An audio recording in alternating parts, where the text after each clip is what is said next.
sources, safe zones. Everything got covered, preparing the way for a safe, effective, efficient jump just outside a raging wildfire that often couldn't be second-guessed. The plane's engine throttled back to drop speed. The pilot began to circle the drop spot. "We're getting close." The spotter picked up weighted crepe streamers that would be used to check the wind and the speed of the drop at the proposed jump spot. "Get ready." They were ready.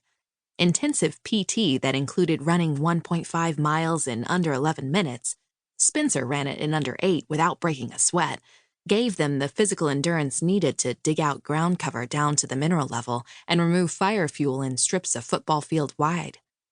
Mentally, their heads were in the game the second the horn sounded at the base, giving them 10 minutes to suit up, safety check, and sprint to the plane. Spencer checked out the terrain below through the open door on the side of the plane. Black smoke and fierce red flames billowed along the end of a small meadow. Deer and elk bounded through open spaces. Towering pines in the fire zone ringed the opening. Beyond it, a skinny ribbon of hunter's path would serve as egress when they had to pack out all their equipment on their backs. The streamers fluttered in the wind and sank to the ground. 40 fire jumps, and many more practice jumps under his belt, Spencer still didn't take any of this for granted. Too many variables were beyond his control. Things looked different from the sky than on the ground. Hidden obstacles, rocks, stumps, logs, gusts of wind. It didn't matter. He lived for this. It had taken 3 tries to get accepted to the Missoula Smoke Jumper School after 3 seasons as a helicopter rappeller in Idaho.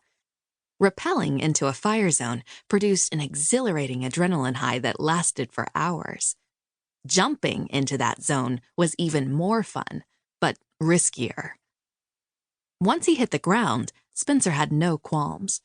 He worked with some of the most experienced firefighters in the country. After 4 years on the job, he was still considered one of the new guys. Only rookie Chase Wilson had less experience. Chase was about to jump for the first time with a chute he'd rigged himself. 21 was the magic number that made him certified to pack the chutes. Chase's left foot, clad in a heavy-duty steel-toed boot, tapped wildly. His entire leg jiggled. Spencer leaned over Dan and tapped the guy's knee with a gloved hand. "You ready to make those Spam tacos down there?" Chase's leg quieted. "I've been working on a recipe for Spam sushi I think you're gonna like." Spam was gourmet food at its finest on the fire line. "What does your wife think of your cooking?" "She'd rather I stick to barbecuing hamburgers." Grinning, Chase relaxed against the bench. "She's very picky about smells these days." The young newlyweds were expecting their first baby, a boy already named Chase Jr. "When this is over, take her home some ice cream." Not that Spencer knew much about pregnant women, only what he'd heard long distance from his sister. "My sis says it has medicinal effects."